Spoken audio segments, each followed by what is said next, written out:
Good morning, good afternoon, good evening, and greetings from Lausanne, where we are opening day 3 of this edition of OWPliVe. Certainly, there is a palpable sense of excitement on the campus, and we hope that this excitement is translating into your sessions. Starting day 3, of course, kicking off with another keynote speaker, the CEO of Tripcom Group, and very different industry, different region also, very exciting session that my colleague David Bach is going to lead.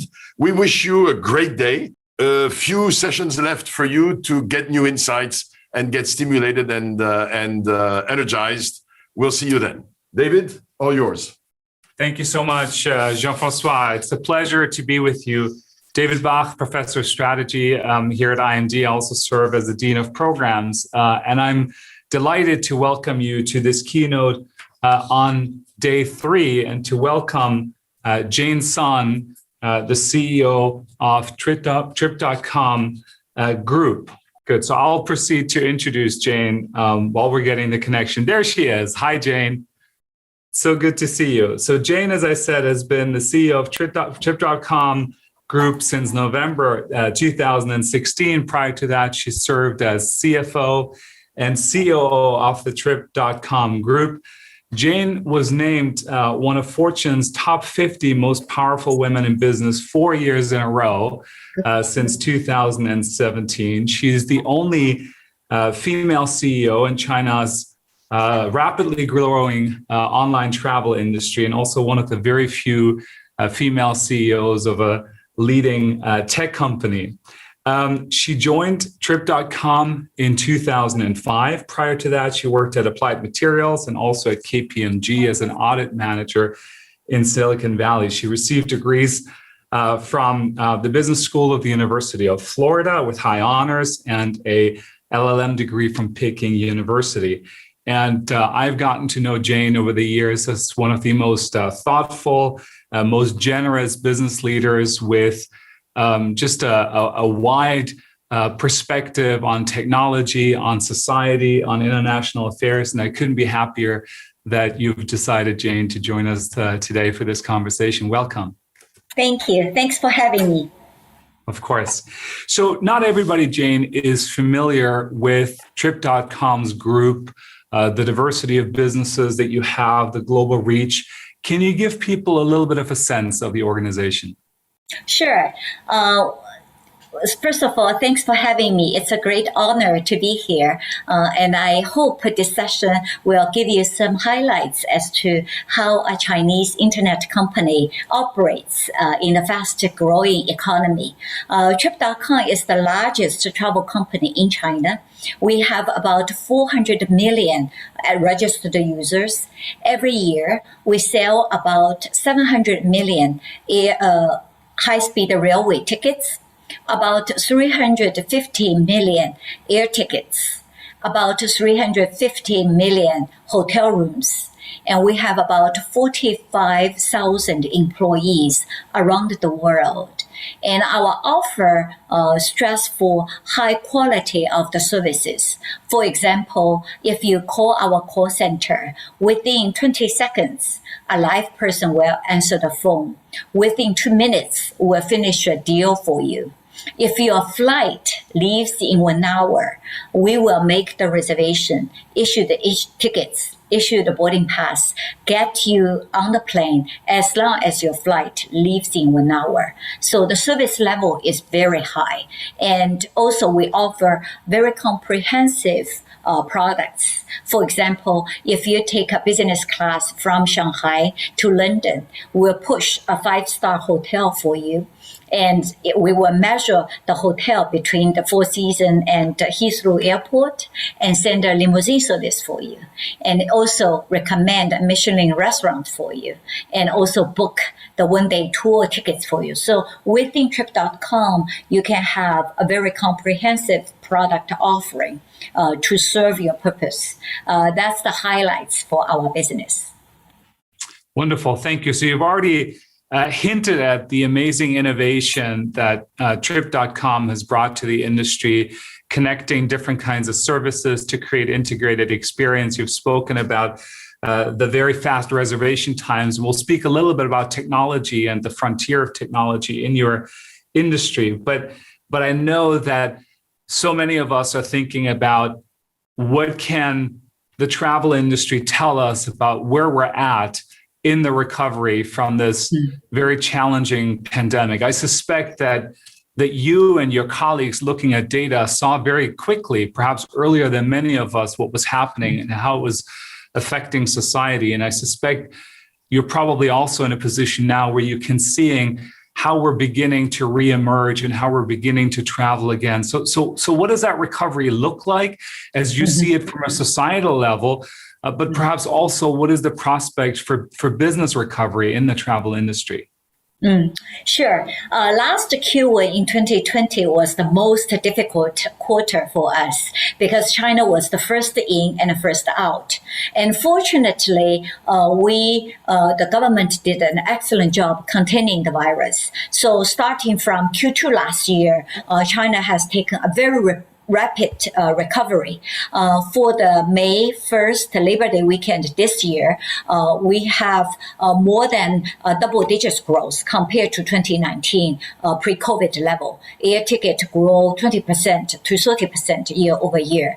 And for hotel, it grew more than 50% year over year for the peak day. And rental car grew more than 300% compared to the pre-COVID day. So very much for domestic travel, it's recovered fully. Now, the challenge is really cross-border transactions because different countries have different control procedures. And I'm very glad to see European has demonstrated its ability to take the vaccine and open up gradually. So hopefully we'll be able to send cross-border transactions very soon. So you said, if I heard you correctly, 20% increase in air travel, 300% in car reservation. And so, implied in that is that people are perhaps currently traveling differently and perhaps traveling more domestically as opposed to internationally because of the obstacles and challenges remain. Is that, in your assessment, temporary, or is that an example of perhaps a more lasting structural change that we're seeing in global travel? Yeah, the rental car business, the base is quite small. And secondly, because of the domestic travel is booming, so rental car business obviously is benefited from the domestic boom. Structurally, I still think the demand is pent up for international travel. If we look at the search volume on our site, people are eager to go abroad. More than 50% of our high-end customers normally will spend their summer holidays abroad. Now this demand is converted for domestic travel, and we are bringing our customers to the west side where it's very remote from the coastal area. So the domestic travel is a replacement for the pent-up demand for overseas travel. Right. I got to experience a little bit, I think, what the change looks like. Just a few days ago, I took our son to camp in the U.S. to a place that you know well, to New Haven. And flying from Switzerland to New York, the plane was still half empty, but it was right there when Europe, including Switzerland, then relaxed some restrictions. So the flight back from the U.S. was full. I mean, it was absolutely full. And you could see that people just wanted to return to travel. Having said that, it looked mainly sort of a tourist crowd. It didn't look like a business crowd. How are you sort of thinking about different segments? Is sort of, personal tourism type travel going to rebound more quickly? What's been happening to business travel, and how do you see that perhaps changing permanently? A lot of us are speculating about whether these kinds of interactions will permanently reduce demand for business travel. And, some of us may think that that's great. We get to travel a little bit less and spend more time at home. But of course, your industry depends on there being a sort of dynamic business travel segment. Yeah, from in China, the business travel is booming very fast. Our corporate travel business actually is the fastest growing segment compared to the leisure. So people still need to see each other to conduct the business and close the deals. Now, if I'm meeting one person one-on-one, there are lots of replacement tool we can use. We can easily get on the Zoom to do it. But conference like this, I would much prefer to fly over to meet with more than 100 people, 200 people. That part of the business is very hard to be replaced by Zoom if the border is open. So I think after 9/11, during the first months, lots of people are scared to fly. But once everything is normal, business is resumed to normal. So at least from our domestic travel pattern, business is back to normal or even grow stronger compared to the pre-COVID level.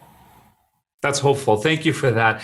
I'd love to, we'll spend some time looking at sort of more broadly the future of travel, but also the future of tech and how the two overlap. But I'd love to just spend a little bit of time to get a sense of you, how as a leader you've lived this crisis, but also, perhaps what your industry's contribution has been. And, we're getting a question here from Hanli von Staden, who says, given how much mutual interest there is between the travel industry and government when it comes to controlling the spread of the virus, have there been opportunities for collaboration? And, you have a lot of data that I'm sure people who are studying sort of the pandemic, would benefit from. I'm curious if you can talk a little bit about perhaps sort of the frontline seat, if you will, that your industry has had and how that has positioned you to collaborate with governments and others concerned about the spread of the pandemic. Sure. So when we look at the data for any countries, about 10% of the GDP are associated with travel industry, and about 10% of the job opportunities are associated with travel industry.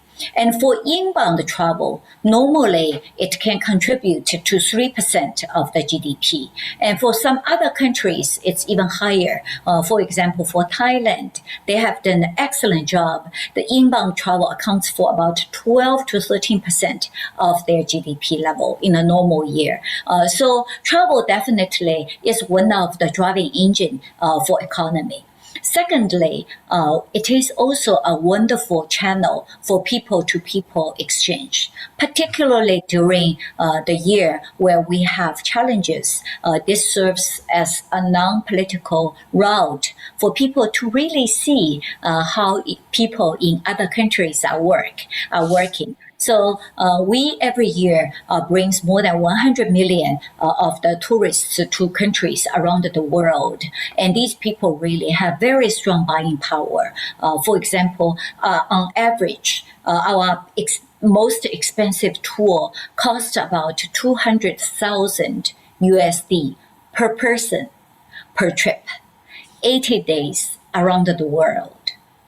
And guess how long did it take us to sell these packages? Take a guess from the audience. Sell them after you introduced them and there was a limited number? I mean, it must have taken some weeks to sell them, right? I mean, people have to get comfortable with the idea of investing this much. How long did it take? 17 seconds. What? Yeah, 17 seconds. Yeah. So that shows you the buying power of the very expensive category. The buying power for the Chinese consumer is very strong. And on average, for our customers going to Hawaii, their normal spending per day is 2,000 USD per day per person. Very strong buying power. So this connects directly with a question we got from Sidrit Hafizi, who's asking whether this new era of tourism is going to be less mass market oriented and much more about upscale trends. And I wonder if Sidrit had in mind a $200,000 travel package, when asking that question. But is that just a fragmentation or greater segmentation of the market, or really are we seeing this shift towards more luxury, more exclusive travel as opposed to perhaps the mass leisure travel that one could argue has defined the previous era with a lot of budget airlines, budget cruise lines, budget hotels? Yeah, what we have seen is the recovery starts from the very top consumers. So we have seen three trends. First of all, people are paying lots of attention to safety measures. So our partners, including hotels, airlines, local tour operators, all offer masks, hand sanitizers, and thermometers for taking temperatures. So people feel they are very well protected during their trip. Secondly, people prefer to travel with much smaller groups, such as hiring a driver, a tour guide, and travel with their close family members and close friends, rather than getting on the big bus with 50 strangers. And the third one is they prefer to use the packages, which offers certain flexibility in terms of cancellation and change of the itinerary, because they don't know if there is a certain outbreak in certain area. So these are the three trends we have seen so far. So the recovery starts from the top and then trickle down to the lower level. Yeah. Now, I want to come back to the 17 seconds because that's such a great way of pivoting a little bit and talking more about technology because Trip.com is a technology company, right? Correct. A technology platform. You don't own, hotels or buses or airlines and so on. So maybe start with the 17 seconds. I mean, what does that mean? And what does it look like to organize a company with this much responsiveness? You said before it takes 20 seconds to get a response, 2 minutes to complete a reservation. How are you approaching technology, very much the cutting edge of technology in an industry, travel that is as old as humanity itself? Yeah, sure. So we spend lots of money in technology and service. For example, when you fly from Shanghai to London, London to New York, New York to San Francisco, San Francisco to Sao Paulo, as long as you have these many connections, the possibility for connecting takes a lot of power of calculation and compounding the power of the computation behind the scene. So our engineer really spends a lot of time making sure we have all kinds of solutions for different type of the travelers. For example, for business travelers like you, reliability is the most important thing. So the route we design for our business travelers, reliability is weighted very high. The price is weighted a little bit less. But for students who want to travel around the world, we'll design the route so that its dollar amount is the cheapest. However, they get to see all of the cities they want to see with a very limited budget. So different people are offered with different products depending on their economic power, depending on their personal interest. So that's something that technology can do. The second thing is the service level. Because we have such a strong technology, when something happens during your trip, we'll be able to help you out. For example, there is a Las Vegas shooting many years ago, and within a few minutes, our sales representatives are able to reach out to all the customers on the ground in Las Vegas, telling them which hotel opens the rooms for them. We work with our local tour operators, having the drivers to drive our customers to these safety shelters and offer hot meal, hot towel, hot shower for these customers. And if they choose to come back to their home country the very next day, our team will make the arrangement to fly them back to their home country right away. So this kind of peace in mind SOS program really give our customers lots of confidence when they travel with us. So technology and services are very important for us. The third one is product. We offer more than 100 products, and we can update upgrade them all simultaneously. So, for example, during the raining season, from Shanghai to Beijing, if the plane is delayed, we will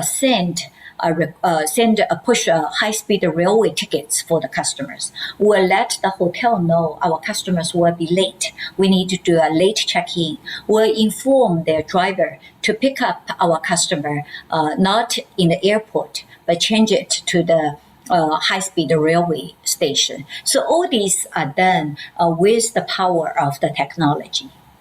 Yeah. And I appreciate how you're describing how the technology enables entirely different kind of travel experiences because you have that connectivity. And of course, it speaks to the value proposition around integration because technology and data is what link together these different pieces and then enable the traveler to focus on their travel rather than on, the logistics and the reservations and so on.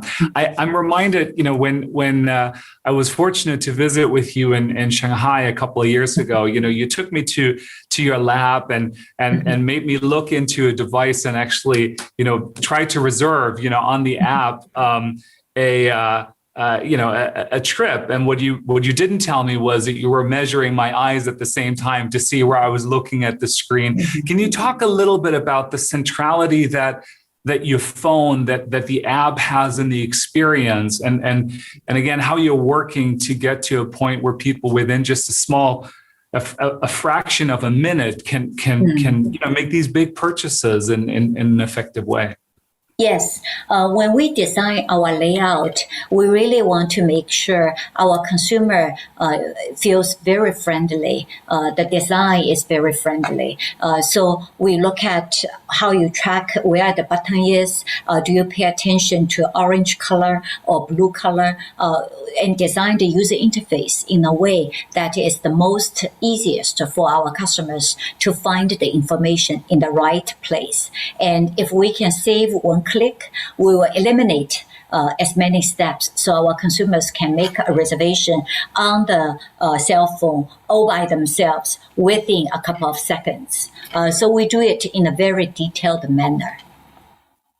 So let's pivot briefly and speak about you as a leader. You've been the CEO for almost 5 years. You've been with Trip.com for 16 years. I suspect this past year or these past 18 months have been anything like nothing, previously in your career. And I suspect it's just not the kind of situation one can prepare for as a CEO. What's been your experience leading 45,000 people through this crisis? And I'm reminded, of course, that there are millions of livelihoods that depend on the travel industry, and they must have been on your mind as well. Yes, it is a very challenging 18 months as everybody else have been through because no company and no government have had a rehearsal for this before. Although Bill Gates warned us many years ago, but not enough resources were put into place. So China was the first country went into this pandemic. At that time, it was very difficult. I remember during the Chinese New Year last year, we shut down the border, which is the right thing to do. But the customers have already paid for their packages to go abroad. So our executive team members called in, and within 5 minutes, we made a decision that we need to refund our customers even before our hotel partners and airlines give us the money back. So at any given day, the refund can reach anywhere between 5 billion to 6 billion.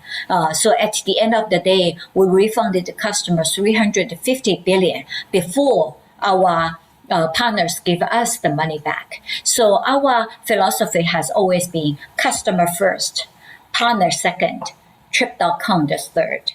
So after we give 310 billion money refund back, our customers feels a lot of confidence in our promise to the customer to take care of them during the crisis. Now, the second thing is also help our partners in a very difficult time. So we injected 1 billion cash flow into the ecosystem to help our small and medium-sized business partners, such as rental car companies, small hotels, etc. And then we also work with hundreds of the banks to inject another 10 billion into this ecosystem so our small business partners can survive the storm. The third one is for Trip.com. The third, what we did is our chairman and I volunteered to take zero salary until industry recovers. And our VP followed. And they volunteered to our board members, and by telling them they will take 50% pay cut until industry recovers. And our employee volunteered to work 4 days and stay at home for 1 day. So through this concerted efforts, we very quickly had a very quick rebound into the industry. So starting from March the 5th, while the industry was still under depression, we already take the leadership to lead the recovery into this wonderful cycle of recovery. So the industry, as the industry leader, not only we take care of our customers, our partners, and our employees, but also we feel tremendous responsibility to lead the industry out of the dark stage. And so far, it worked out very well. Let's unpack this. This is fascinating. I want to start with the first part of your response. You said within 5 minutes, you decided we're going to reimburse our customers, those affected by border closures, without knowing whether you'd be able to recoup some or all of that money from your partners. I assume in 5 minutes you don't have time to pull up a big spreadsheet, to look at the potential exposure, to assign some risk weights to this. How do you make a decision like this, which could be a make or break decision for the enterprise? Yes. It was very challenging, but when we go back to our roots, we always coach our employee, customer first, right? So we analyze the situation. Is this caused by our customers? No, it's not.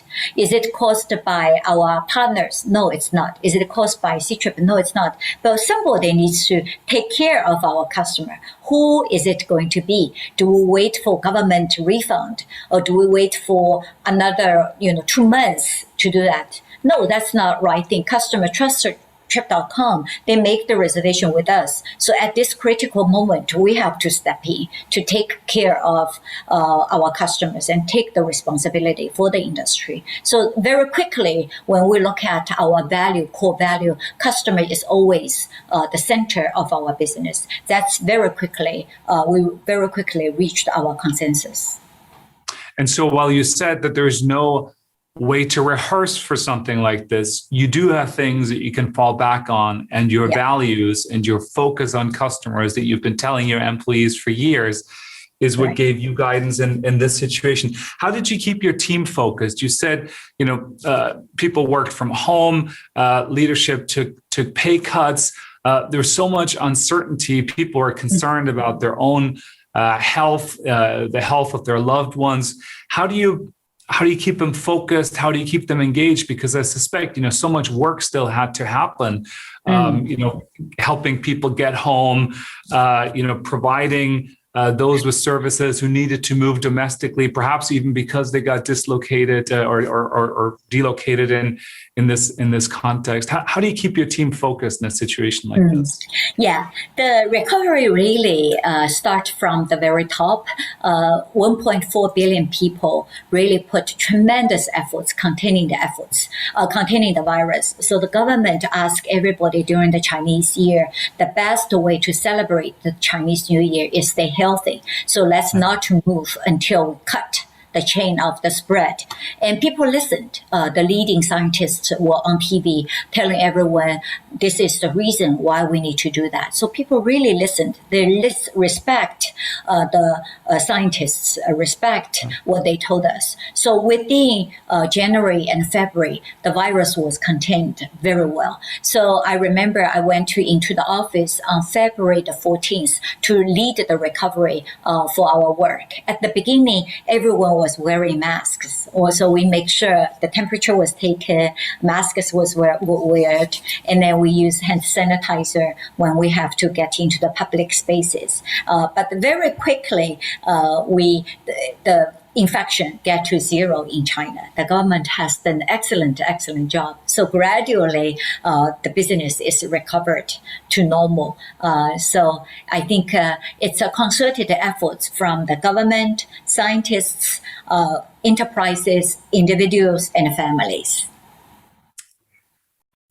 You mentioned families, and one of the things that I've always been inspired by is your appreciation of your employees, not just as contributors to Trip.com, but as, you know, as parents, as siblings. As talk a little bit about how in such a fast-paced environment, you know, the incredibly competitive Chinese tech sector, you try to ensure that your employees can bring their whole selves to work, that they do have some semblance of balance, and how this looks like now going forward. There's a lot of discussion about sort of post-pandemic work arrangements, hybrid work arrangements. How does that look like from where you sit? Yes, employee is very important in our business. They are the greatest hero in our company. So we do quite a lot for our employees, particularly in the high-tech industry, which is very male-dominated. I'm the only CEO for the major internet company in China. So we do quite a lot to make sure we make it very inclusive for our employee, particularly for females. When they're pregnant, we offer free taxi to take them to work and bring them to home. And when they give birth to the baby, we offer 800 as a welcome gift, 3,000 as education fee. And when they return to work, we offer flexible working hours and nursing rooms. And recently, we saw a lot of young female employees are trying to get their PhDs, study overseas. So they struggle a little bit, try to decide whether to have family first or work first. So instead of having them to worry about making a very difficult decision, we offer a policy that if they want to have their eggs frozen, our company will pay for it. And we are the first company and only high-tech company who have this policy. And as a result, more than 50% of our employees are females. More than 40% of the middle managers are females, and more than 1/3 of the executives are females. And those numbers are better than a lot of Silicon Valley companies. So I'm very proud of it. We're still in the process of making it even better. So congratulations on those numbers. And you know, this has been personally important to you. And you know, we're getting some questions about the challenges of transitioning into such a high visibility role, in China, as being the CEO, as being one of the very few women at the top of a major Chinese enterprise. Is there any advice that you can share, particularly with younger women who may be watching and who are thinking about finding their leadership role in enterprises, or for that matter, just as importantly, advice for male watchers, managers of organizations, how they can make their enterprises more equitable from a gender point of view and reach some of those similar numbers in terms of representation? Sure. So let me give you an example as the leader of the company, how we can be more thoughtful and supportive for females. Every quarter, we have offsite meetings. And one time I saw one of my direct report just had a baby and she was breastfeeding her baby. So as a working mother, I know if she stopped feeding the baby for one day, her milk will disappear. So spontaneously, I just offer, oh, please take your baby with us. And during the meeting break, you can go to your room, feed your baby, and come back. And she was so grateful because she was able to feed the baby and her family, her baby, all very, very happy with the arrangement. But because the reason I offered this option for her without even thinking is because I used to be a working mother. I used to breastfeed my baby. I know how it is, how difficult it is. So having a woman representative in the executive level or board level becomes very important. I think most of the male leaders will also support that. However, they didn't have this experience, so they won't spontaneously make an offer like I did. And very few employees will have the courage to ask their CEO, can I bring my baby with me on the offsite meeting, right? So it's a very simple thing. The company didn't have to make any sacrifice, yet you will win so much support from the families of your employees if your executive have some female representation there. So that's something I think is good for the family, our employee, and our company as well. The second thing is for individual female employees.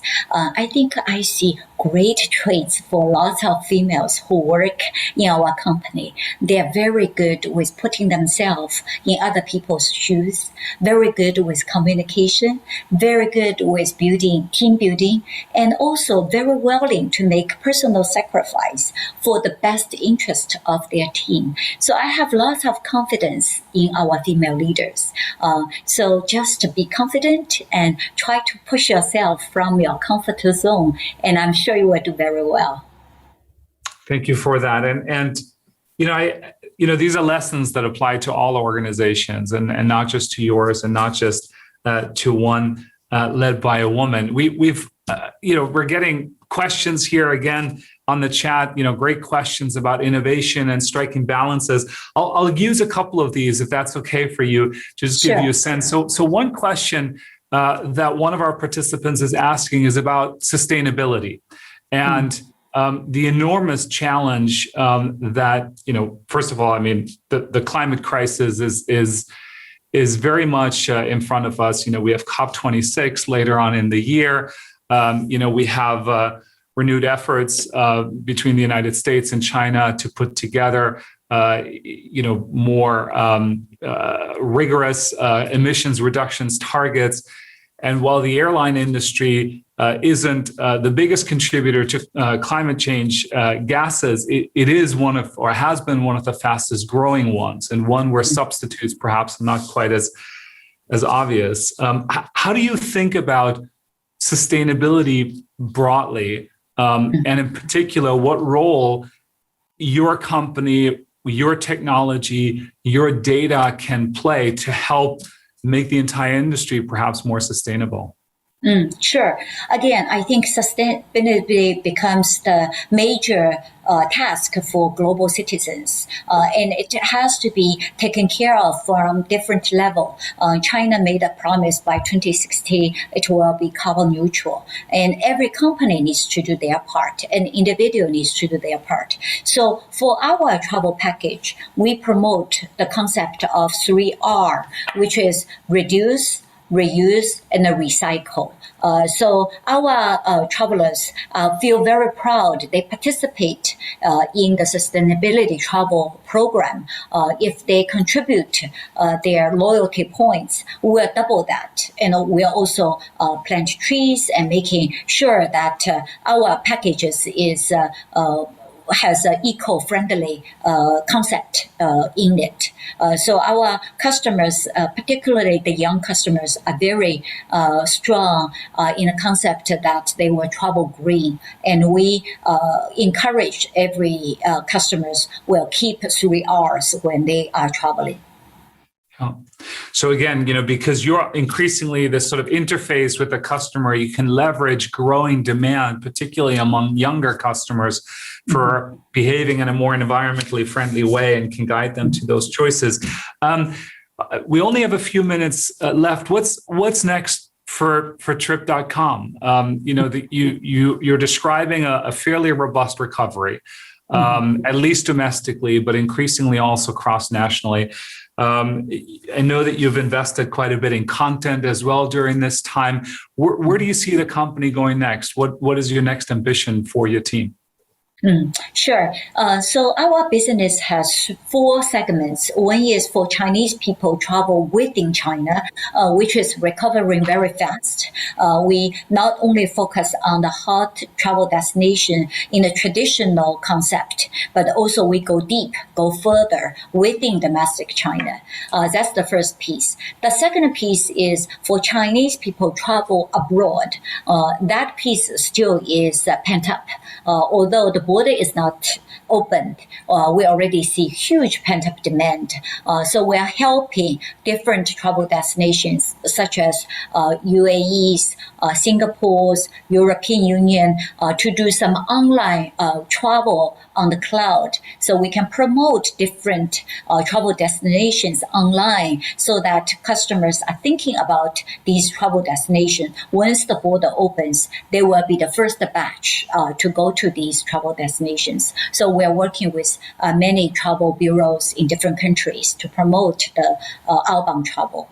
The third one is inbound travel. When the border opens, we will work with Chinese government to welcome more travelers into China so they can get to see the beautiful scenery of China. And the last one is people from different countries around the world with our technology and also services. We want to make sure we provide the best product and best service to our customers.